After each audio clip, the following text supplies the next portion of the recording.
اب آپ مجھے ایک بات بتاؤ کہ انہوں نے تو یہ سب کچھ دنیا کے لیے کیا ہوتا ہے نا، تو اس دنیا نے کیسی پیٹھ دکھائی ہوتی ہے؟ یہی وہ دنیا ہے جو شوبز کی دنیا سے وابستہ لوگ، کسی کو کینسر ہو رہا ہے، کسی کو ہارٹ اٹیک ہو رہا ہے، کوئی کس طرح سے مر رہا ہے، مرنے کے بعد وہ ساری ترقی جو آسمان کی بلندیوں تک پہنچی ہوئی تھی وہ دھڑام سے نیچے، بلکہ مرنے کیا بڑھاپے کے بعد ہی جو ہیروئنز بڑی خوبصورت اور جن کو فلموں والے چھوڑتے نہیں ہیں، عورت پہ تو بڑھاپا جلدی آتا ہے۔ آپ کو پتہ ہے گھاس وہ دیر تک قائم رہتی ہے اور پھول بہت جلدی مرجھا جاتا ہے، مرد تو پھر بھی کچھ دیر چلتا ہے۔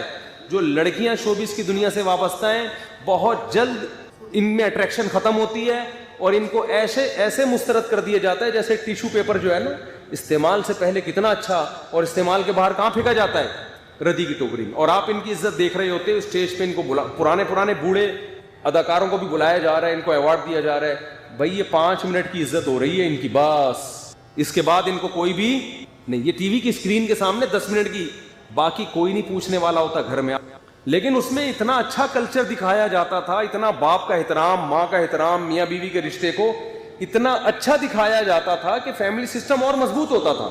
اب تو لوگ کہتے ہیں ڈرامہ آ رہا ہے، بیوی اس کی، یہ چکر وسیم بھائی سے چل رہا ہے، اور میاں کا چکر آفس میں کسی اور لڑکی سے چل رہا ہے۔ یہ چکر جب آپ گھروں میں دکھاؤ گے تو بھائی بیوی کو، اچھی بھلی عورت کو بھی خیال آئے گا کہ جب اس کا چل سکتا ہے تو میرے بھی تو وسیم بھائی رہتے ہیں پڑوس میں ہیں اور دیکھنے میں بھی ان سے اچھے ہیں، ڈراموں میں جو آ رہا ہے اس تو یہ چل رہا ہے مارکیٹ میں۔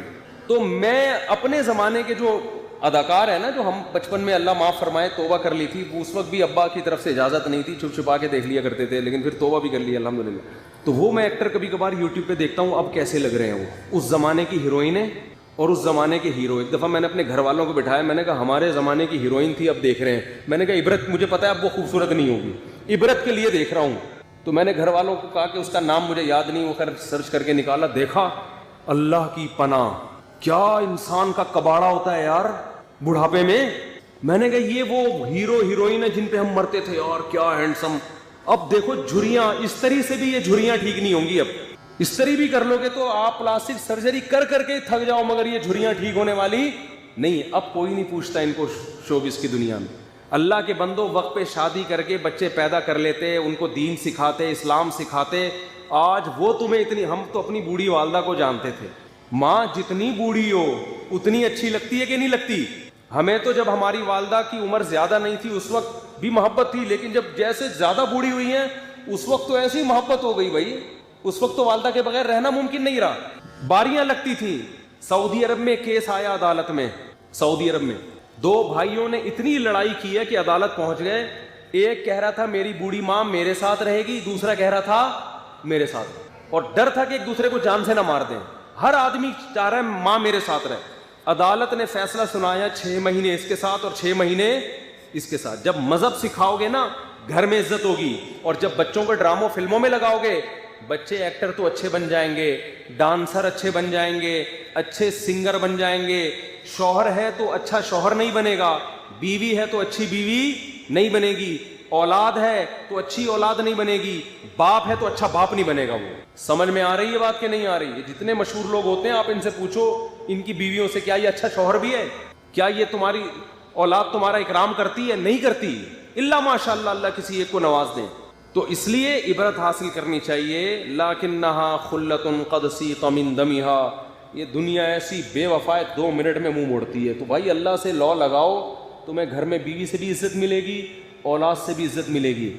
ہم نے تو دیکھا ہے علماء کی اولادیں کیسا ان کو پالتی ہیں، جو حالانکہ انہوں نے وہ عیاشی نہیں دی ہوتی اپنی اولاد کو جو لبرل لوگ دے رہے ہو، پابندیاں لگائی ہوتی ہیں، لیکن ان پابندیوں کے اثرات ہیں، وہ اپنے باپ کی بھی خدمت کرتے ہیں، اپنی ماں کی بھی۔ تو میں یہ عرض کر رہا تھا کہ یہ جو فنکار اداکار ہیں نا، ان کی جوانی دیکھتے ہو تو ان کا بڑھاپا بھی دیکھ لیا کرو، اور گھروں میں جا کے دیکھا کرو گھر میں کون کتنی عزت دے رہا ہے۔ تنہا اکثر 100% کی بات نہیں کر رہا، کہیں کوئی ایکٹر مجھے فون کر کے کہے کہ آپ نے میرے بارے میں بولا میں تو ایسے، اکثر کی بات کر رہا ہوں، اکثر آخری عمر تنہائی کی گزارتے ہیں، کوئی ایوارڈ دینے والا نہیں، کوئی عزت کرنے والا نہیں، بچے چھوڑ چھاڑ کے بھاگ چکے۔ تو ابھی لاہور کا ایک کیس سامنے آیا، ایک پولیس آفیسر، بہت بڑا آفیسر، اپنے بچوں کو موبائل خرید کے دیا، آئی فون، بچوں کو گاڑیاں لے کے دی، اس نے سب کچھ کیا۔ جب بیمار ہوا نا تو ڈاکٹر نے کہا ان کے علاج پہ 20 لاکھ روپے خرچہ آئے گا۔ بچوں سے ڈاکٹر نے کہا کہ گاڑیاں بیچو، فون بیچو، علاج کرو۔ بچوں نے پیسے دینے سے بولو نا انکار کر۔ کہ ہم اگر یہ سب چیزیں بیچ باچ کے ابا تو ٹھیک ہو جائیں گے, ہم تو دوبارہ زیرو پہ آ جائیں گے. تو بالآخر وہ باپ مر گیا. یہ نتیجہ نکلتا ہے اپنی اولاد کو دین نہ سکھانے کا. سمجھتے ہو کہ نہیں سمجھتے؟ تو اچھے بھی سمجھیں گے جب بوڑھے ہو جاؤ گے. ابھی جوانی کی مستیاں ہیں, سمجھ میں نہیں آ رہی بات. جو جاہل لوگوں نے اور یہ اسلام کا اور عجیب سے چیز بنا دی ہے نا. ایک ہمارے ایک جاننے والے ڈاکٹر ہیں, وہ کہتے ہیں میں نے سنا تھا کہ نافرمان کی روح بہت مشکل سے نکلتی ہے اور جو نیک لوگ ہوتے ہیں ان کی روح آسانی سے نکلتی ہے. تو میں تو جب گیا یورپ میں تو میں نے بہت سے گوروں کو بڑے آرام سے مرتے ہوئے دیکھا اور بہت سے نیک لوگوں کو بڑی مشکل سے مرتے ہوئے دیکھا. تو یہ کیا ہے؟ تو کہہ رہے مجھے تو اسلام کے بارے میں اشکالات شروع ہو گئے. میں نے کہا آپ نے جن سے یہ تقریر سنی ہے نا کہ نیک لوگ کی روح آرام سے نکلتی ہے, بروں کی مشکل سے نکلتی ہے, انہوں نے آدھی بات بتائی, پوری نہیں بتائی. میں نے کہا یہ تو صحابہ کے دور میں نے کہا اگر آپ حدیثیں پڑھ لیتے, ایک آیت سے کبھی تھوڑی مسئلہ حل ہوتا ہے. آپ کسی کی ایک بات لے رہے ہیں, دوسرے موقع پہ جو اس نے تشریح کی ہے وہ آپ نہیں لے رہے. میں نے کہا معاذ اللہ, اگر کسی کی کوئی موت کی کسی کو بہت تکلیف ہو رہی ہے, یہ اس معاذ اللہ اس کے برے ہونے کی علامت ہے, تو یہ تو پھر کفر ہے. احادیث میں آتا ہے کہ آپ صلی اللہ علیہ وسلم کو موت کی تکلیف دوسروں سے زیادہ ہوئی ہے. آپ صلی اللہ علیہ وسلم فرمایا اوعکو کما یوعکو رجلان منکم, مجھے بخار میں اتنی تکلیف ہوتی ہے جتنی تم میں سے 2 آدمیوں کو ہوتی ہے. آپ پر جب بیماری آتی تھی نا, آپ کو تکلیف دوسروں سے زیادہ ہوتی تھی. اور امی عائشہ رضی اللہ تعالی عنہا فرماتی ہیں کہ نبی صلی اللہ علیہ وسلم کا سر مبارک میری گود میں تھا جب آپ کی روح نکلی ہے, اور آپ کی جو میں نے موت کی تکلیف دیکھی ہے, جس شدت میں آپ جس تکلیف میں تھے, اس کے بعد مجھے کسی کی موت کی جو آسانی سے کوئی دنیا سے گیا ہو نا, اس کے مرنے پر مجھے کبھی رشک نہیں آیا. رشک کا کیا مطلب کہ بھئی یہ اتنی آسانی سے چلا گیا تو اس کا مطلب یہ زیادہ اچھا تھا, اور معاذ اللہ آپ صلی اللہ علیہ وسلم کے اعمال کم تھے, تو یہ تو ممکن نہیں ہے نا. کہتے ہیں مجھے کبھی کسی پہ رش نہیں آیا کہ آرام سے مر گیا تو بہت نیک ہوگا. ٹھیک ہے نا, بہت مشکل ہے سمجھانا. امی عائشہ فرماتی ہیں کہ یعنی امی عائشہ کی حدیث کا مفہوم بیان کر رہا ہوں کہ نبی صلی اللہ علیہ وسلم کی موت کے وقت جو تکلیف کی حالت تھی, اس کو جب سے میں نے دیکھا ہے, تو امی عائشہ کی بات کا خلاصہ یہ ہے کہ اب اگر میں کسی کو دیکھتی ہوں نا کہ آرام سے روح نکل رہی ہے, یعنی آرام سے مر رہا ہے, دنیا سے جا رہا ہے, تو مجھے اس پہ رش نہیں آتا کہ وہ بہت نیک ہوگا. کیا مطلب؟ اس کا نیک عمل سے تعلق بولتے کیوں نہیں ہے. لیکن ہمارے ہاں سارا مدار کس پر ہے؟ مرنے کے بعد شکل کیسی ہے اس کی, آڑا ترشا ہو گیا تو جہنم میں جا رہا ہے اس کا مطلب. اور اگر مرا ہوا ہے, دانت کھلے میں, ایسا لگ رہا ہے مسکرا رہا ہے, سیدھا کہاں جا رہا ہے؟ او بھائی, اگر خدا نخواستہ کوئی لقوے کا مریض تھا, کوئی فالج کا مریض تھا, وہ تو مرے گا تو اس کا تو بیچارے کا ہوگا تھوڑا سا چہرہ بھی ٹیڑھا ہو سکتا ہے, کچھ بھی ہو سکتا ہے, نیک لوگوں کا بھی ہو سکتا ہے. تو مدار کس پر ہے؟ اعمال پر. اور نیک لوگوں کو بعض دفعہ موت کے وقت ڈبل تکلیف دی جاتی ہے. ایک تو اس لیے دی جاتی ہے, یا تو اس لیے کہ کوئی گناہ ان کا باقی رہ گیا ہوتا ہے.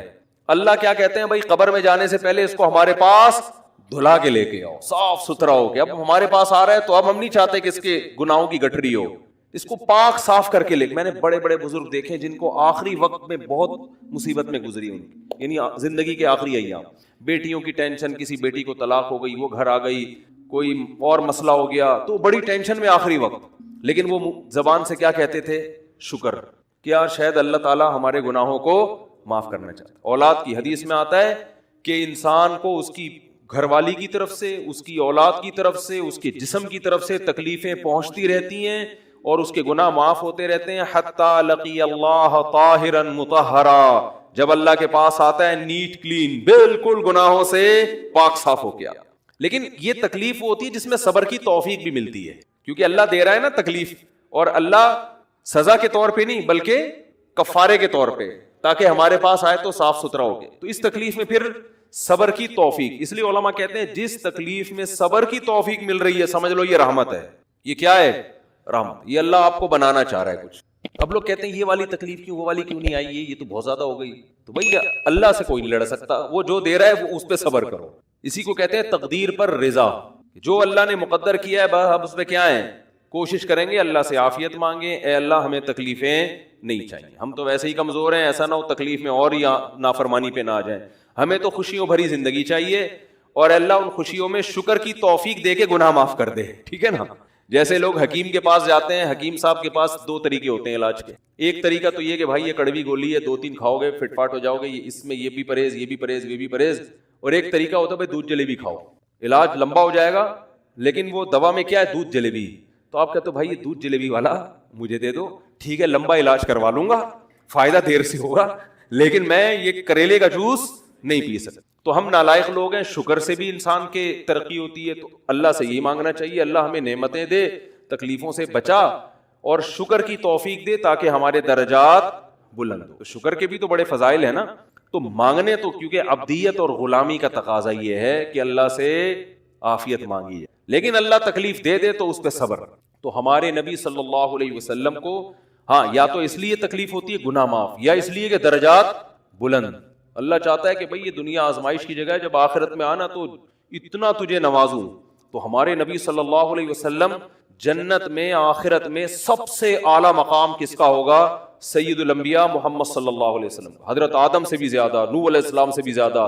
تو اللہ نے فرمایا کہ آپ کو پروٹوکول دینے کے لیے آخری جو اب آپ کا آخرت کا سفر ہے نا، اس میں مادی تکلیف آپ کو دوسروں سے زیادہ دی جائے گی. یہی وجہ ہے کہ حضرت فاطمہ رضی اللہ تعالی عنہا آپ کی شہیدی بیٹی، جب انہوں نے آپ صلی اللہ علیہ وسلم کی اس تکلیف کو دیکھا نا، جو موت کے وقت تکلیف تھی اور جو بخار کی شدت تھی، واہ کرب ابتا، فرماتی تھی ہائے میرے والد کا کرب. بہت زیادہ غمزدہ ہو گئی ان کو دیکھ کر کس قدر تکلیف میں ہے. تو آپ صلی اللہ علیہ وسلم نے فرمایا لا کرب علی ابیک بعد اليوم. کیسے تسلی کے جملے. اپنی بیٹی سے فرمایا ہے فاطمہ تیرے باپ پر آج کے بعد کوئی تکلیف، بولو لا کرب علی ابیک بعد اليوم. اس میں بھی آپ صبر کا پہلو تلاش کر رہے ہیں، شکر کا. بس یہ اللہ کی طرف سے آخری ہے. آج کے بعد اے میری بیٹی تیرے باپ پر کوئی تکلیف نہیں. اپنی بیٹی کو بھی تسلی دے رہے ہیں کہ غم ہلکا کر، بس یہ اللہ کی طرف سے آخری ہے، آج کے بعد کوئی تکلیف نہیں ہوگی. تو ہمارے ہاں وہ بیچارہ تکلیف سے جا رہا ہے، تو یار دیکھا آ گیا نا سامنے، لوگ کہیں یہ دیکھیں ہم تو کہتے تھے بندہ ہی 2 نمبر ہے، اب آ گیا نا دیکھو کیسے مر رہا ہے. اور پیغمبروں کو تکلیف تو دی جاتی ہے، لیکن کوئی ایسا عیب نہیں ہوتا، ایسی بیماری نہیں ہوتی جو لوگوں میں معیوب سمجھی جاتی ہے. یہ نہیں ہوتا، کیونکہ پیغمبر اللہ کے قاصد ہیں، تو اللہ ان کو ہر لحاظ سے امت کو یہ بتانا چاہتے ہیں یہ میرے رسول ہیں، یہ میرے سفیر ہیں. تو کوئی بھی ایسی چیز جس کی وجہ سے لوگوں کو ان سے نفرت ہو، یا طبعی نفرت جو انسان کے اختیار میں نہیں ہوتی، تو اللہ ایسی بیماری اور ایسی تکلیف سے بچاتے ہیں ان کو. سمجھ میں آ رہی ہے بات؟ لیکن امتی کو ایسی تکلیف ہو سکتی ہے. یہ جو ختم نبوت کے علماء کہتے ہیں نا مرزا غلام احمد بیت الخلاء میں گر کے مر گیا، تو بعض لوگ کہتے ہیں وہ تو بیت الخلاء میں تو فلاں بزرگ کا بھی انتقال ہوا تھا، فلاں کا بھی. بزرگ کا ہو سکتا ہے، پیغمبر کا بیت الخلاء میں انتقال بولو نہیں ہو سکتا، کیونکہ پیغمبر کو اللہ ایسے عیب سے بچاتے ہیں جو انسانوں میں عیب سمجھے جاتے ہیں. تو پیغمبر کو ایسی بیماری نہیں ہوتی، جیسے اچھوت کی بیماری ہے کہ کوئی ہاتھ نہیں لگا سکتا اس کو، ایسی بیماری پیغمبروں کو نہیں ہوتی. کوڑ کی بیماری پیغمبروں کو نہیں ہوتی، کیونکہ ایسی بیماری جس سے لوگ گھن کھاتے ہیں، ایسی نہیں. لیکن امتی کو ہو سکتی ہے، امتی کو ایسی بیماری ہو سکتی ہے، اللہ اس کے درجات کیا کرے گا؟ بلند کرے گا. مجھے ایک واقعہ کسی نے سنایا کہ ایک ہندو تھا، اس کو کوڑ کی بیماری تھی. کوڑ نہیں ہوتا گوشت گلنا شروع ہو جاتا ہے، تو یہ بیماری پھیلتی ہے. تو اس کے رشتہ داروں نے بالکل الگ کر دیا اس کو، وہیں سے کھانا پھینکتے ایسے کر کے. کہیں تبلیغی جماعت گئی، ان کو پتا چلا، وہ بیٹھ گئے اس کے پاس جا کے، اس کو کھلا بھی رہے ہیں پلا بھی رہے ہیں. تو وہ بڑا متاثر ہوا، یار سب نے چھوڑ دیا اور مسلمان ہو کے، تبلیغ والے تو اکرام کا کوئی موقع الحمدللہ چھوڑتے نہیں. تو وہ مسلمان ہو گیا اور پھر اس کا انتقال ہو گیا تھوڑے دنوں میں. اب دیکھو اللہ نے جو اس کو کوڑ کی بیماری میں ڈالا، یہ بیماری اس کے لیے رحمت بن گئی کہ نہیں بن گئی؟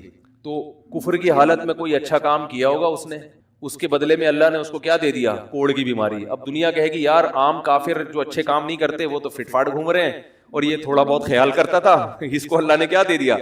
بھائی اس کو دیا اس لیے کہ اللہ کو پتا ہے کہ جی کوڑ میں ہوگا تو تبلیغ والے آئیں گے، اس کی آؤ بھگت کریں گے، اور یہ کیا ہو جائے گا؟ اسلام میں داخل ہو جائے گا. تو اللہ کے کام ہے، یہ اللہ ہی بہتر جانتا ہے. تو بعض دفعہ اللہ تکلیف میں ڈالتے ہیں تاکہ آپ کے گناہ دھل جائیں. تو اس لیے موت کی جو تکلیف ہے نا، اچھا اور عین ممکن ہے کوئی بہت بڑا بدماش ہو، بڑے آرام سے مر جائے، اور مرنے کے بعد ایسی خوبصورت اسکن ہو جائے اس کی، کیونکہ اسکن کی اچھے یا برے ہونے کا تعلق موسم سے ہے، جینے ٹھیک ہے نا. جس کو برین ہیمریج ہوتا ہے تو چہرہ خراب ہوتا ہے، چاہے وہ نمازی ہو. میں نے ایسے پکے نمازیوں کو جن کی نماز کی حالت میں ڈیتھ ہوئی ہے، ان کو دیکھا موت کے بعد ان کا چہرہ کالا ہو گیا. یہ بری بات نہیں تھی، یہ کالا اس لیے ہو گیا کہ برین ہیمریج ہوا، رگ پھٹی ہے تو بلیڈنگ ہونا، اور ہارٹ اٹیک بھی ہوا پھر ان کو. تو ڈاکٹر کہہ رہے تھے ان کو جلدی دفناؤ کیونکہ یہ بہت جلدی ان کا جسم خراب ہو جائے گا. حالانکہ پھر میں نے خواب میں ان کو جنت میں بھی دیکھا. صحیح ہے نا. تو خام خمانہ لوگوں نے یہ چیزیں بنائی. تبھی میت کو چھپانے کا حکم ہے, کیونکہ اکرام کرنا ہے نا, تو چہرہ مرنے کے بعد بگڑنا شروع ہوتا ہے. یہ ہر ایک کا ہوگا, چاہے نیک ہو چاہے برا. تبھی تو حکم ہے کہ اس کو جلدی دفن کرو, کیونکہ اس کی توہین ہے اب لوگوں کے سامنے رکھنا. اور ہمارے یہاں کیا ہو رہا ہے, باقاعدہ مردوں کے ساتھ سیلفیاں چل رہی ہیں, ناک میں روئیاں ٹھوسی ہوئی ہیں, اور ویڈیو بن رہی ہے, اور زیارت ہو رہی ہے, لائن لگ لگ کے پبلک دیکھ کے جا رہی ہے. کیا جاہلانہ رسم ہے یار, کیا جاہلانہ. میت میں اور دلہن میں فرق ہونا چاہیے. دلہن کی منہ دکھائی ہوتی ہے, وہ محلے پڑوس کی عورتیں آتی ہیں, بھائی دلہن آئی ہے بیوٹی پارلر سے کے دیکھ رہی ہیں, تو مردے اور دلہن میں اتنا تو فرق کرو, مردے کی بھی رونمائی ہو رہی ہے. تو یہ غلط رسم ہے. انتقال ہو گیا فوراً چہرے پہ کپڑا. ہاں جو اس کے بہت قریبی لوگ ہیں, قریبی لوگ ایسا ہوتے ہیں کہ اگر وہ بدبو آ بھی رہی ہو, چہرہ بگڑ بھی جائے, ان کو نفرت نہیں ہوتی. بیٹے کو اپنے باپ سے نفرت نہیں ہوگی, چاہے جیسا بھی ہو, چہرہ جیسا بھی بگڑ جائے. وہ کہے گا یار میرا اس کا رشتہ خوبصورتی کی بیس پہ تھوڑی ہے. لیکن اجنبی لوگ جب اس کو دیکھیں گے تو چہرے کے بارے میں تبصرے بھی کریں گے. اور ایک صاحب کا انتقال ہوا, میں نے کہا جلدی دفناؤ, چہرہ نہ دکھاؤ. تو انہوں نے کہا لوگ کہیں گے یار لگتا ہے کچھ چہرہ بگڑ گیا اس لیے چھپا رہے ہیں. میں نے کہا اب تو اور چھپانا چاہیے, اس لیے کہ جس کا بگڑ جائے اس کو تو چھپائیں گے تو پھر لوگ یقیناً کہیں گے بگڑا ہوا چہرہ ہے. تو اس رسم ہی کو ختم کر دینا چاہیے. انتقال ہوا فوراً چہرے پہ کپڑا. ہاں بیوی دیکھ سکتی ہے اپنے شوہر کو, یا بیٹے ہیں, یا اس طرح جو بھائی بہن ہیں قریبی وہ دیکھ لیں, باقی پبلک سے چھپا کے اس کو فوراً کیا کرو, دفن. اب تو قبر میں جا کے بھی دکھا رہے ہوتے ہیں. یہ اجمیوں کی گندی رسم ہے, بری رسم ہے. گندی کا لفظ میں نے تھوڑا سا زیادہ سخت استعمال کیا, لیکن مجھے اس سے زیادہ ہلکا لگ نہیں رہا کوئی لفظ. عرب میں ایسا نہیں ہوتا. سعودی عرب میں جو ہے نا, عرب لوگ بہت سی چیزوں میں ابھی بھی اسلام کے بہت قریب ہیں, بڑے خاندان. ہم لوگ چونکہ ہندوؤں کے ساتھ زیادہ رہے ہیں نا انڈیا میں, تو بہت سی چیزیں ہم نے وہاں سے کیا لی ہیں جو مذہبی لوگوں میں بھی آئی ہیں. عرب میں یہ سسٹم نہیں ملے گا آپ کو. عرب میں جب تک زندہ ہے احترام, ادب, تمیز. انتقال ہو گیا فوراً سے پہلے دفنایا, قبر پہ تختی بھی نہیں لگاتے. وہ جائز ہے تختی لگانا, لیکن وہ بھی نہیں لگاتے. کہہ رہے ہیں اب اس کو تختیوں کی ضرورت نہیں ہے, اب دعاؤں کی ضرورت ہے. دعائیں ہوتی رہتی ہیں ابا کے لیے, صدقات و خیرات کرتے ہیں, ایسا صدقے کرتے ہیں عرب کہ آپ کی سوچ ہوگی. ایسی سخاوت ہے عربوں میں, اپنے ابا کے لیے اپنی اماں کے لیے دعائیں کرتے ہیں. وہ میں نے بتایا نا ایک واقعہ میں نے بہت پہلے سنایا تھا, جدہ میں کسی کے یہاں ٹھہرا ہوا تھا سعودی عرب میں, پاکستانی تھے وہ کسی عرب کے ساتھ 30 سال سے ملازمت کر رہے تھے. عربوں کا نا آپ کو ایک پہلو دکھایا جاتا ہے میڈیا پہ, جو اچھا پہلو ہے وہ نہیں دکھایا جاتا, جو اسلام کی وجہ سے ان میں خوبی ہیں وہ نہیں دکھایا جاتا. تو ایک عرب شیخ تھا جس کی, ہاں یہ ملازم. دوسرا عرب کا جو اصل کلچر آپ کو ملے گا گاؤں دیہاتوں میں, شہروں میں تو پتہ نہیں کون کون آگے آباد ہوا ہے, اس میں اچھے بھی ہیں برے بھی ہیں.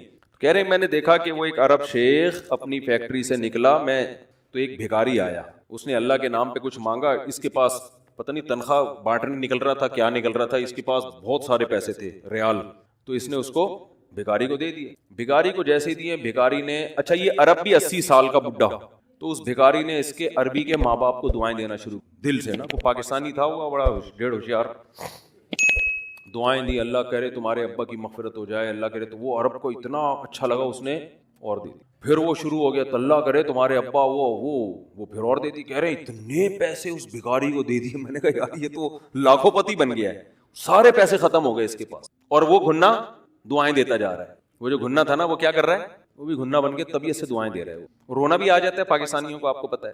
تو کہہ رہے ہیں وہ چلا گیا, پیسے ختم ہو گئے. اس عربی نے کہا اگر یہ میرے پاس اور بھی پیسے ہوتے نا, یہ دعائیں دیتا رہتا میں پیسے. بعض ایسے جذبات ہو جاتے ہیں نا انسان کے کہ اس کو لگتا ہے کہ شاید یہ دعا قبول ہو رہی ہے, بعض دفعہ ایسی کیفیات آ جاتی ہیں انسان کے اوپر. تو وہ پاکستانی تھے جنہوں نے مجھے واقعہ سنا, کہہ رہے ہیں یار ان کے اندر کوئی ان کے قریب رہے نا تو بعض چیزیں ان میں بڑی خاندانی. عربوں میں ماں باپ کا بہت احترام ہے, بہت. جتنے کسٹمر کے ساتھ بدتمیز ہوتے ہیں نا, باپ اور ماں کے ساتھ اتنے ہی اچھا سلوک کرتے ہیں. ایسا نہیں ہے جیسے زبان چلا دی اور یہ کر دیا. باپ بیٹھا ہوگا سب چپ کر کے آرام سے بیٹھے ہوں گے کہ باپ یہ بول بیٹا رہا ہے. ہمارے یہاں بیٹا باپ لگ, میں تو لوگوں سے پوچھتا ہوں یہ پہلے کیوں, کہ مجھے ایسا لگ رہا ہے آپ کا بچہ آپ سے پہلے پیدا ہو گیا, یعنی وہ باپ بنا ہوا ہوتا ہے. ٹھیک ہے نا, باتیں ایسے کر رہا ہوتا ہے کہ جو بیٹا ہے وہ باپ لگ رہا ہے, جو باپ ہے وہ بیٹا لگ رہا ہے. تو خیر کہاں سے کہاں بات چلی گئی, کیا بات کر رہا. ارے یار یہ تو موضوع کو کوئی پکڑ کے رکھے, یہ بہت بڑی جاہل پیر کی بات تو میں نے شروع کی تھی, شیطان ہوا وغیرہ سب ہو گیا. ہاں یہ بات چل رہی تھی کہ موت کی تکلیف اگر کسی کو ہوتی ہے, میں یہ بتا رہا تھا کہ اسلام کی باتیں, اللاجیکل بات اسلام نہیں کرتا. ہاں مذہبی لوگ بعض دفعہ ایسی باتیں کر کے لوگوں کو بیوقوف بنا دیتے ہیں، قرآن کی آیتوں کی غلط تفسیر کر لیتے ہیں کہ بھئی وہ اتنی تکلیف سے مرا، اس کا مطلب وہ جہنم میں جائے گا، وہ نیک آرام سے مر گیا. تو یہ قرآن و سنت سے ملتا ہے کہ نیک لوگوں کو موت کی تکلیف بہت دفعہ ہوتی ہے، زیادہ، بہت دفعہ نہیں بھی ہوتی. اب یہ نہیں کہ کوئی آرام سے مر گیا تو آپ کہیں سیدھا جہنم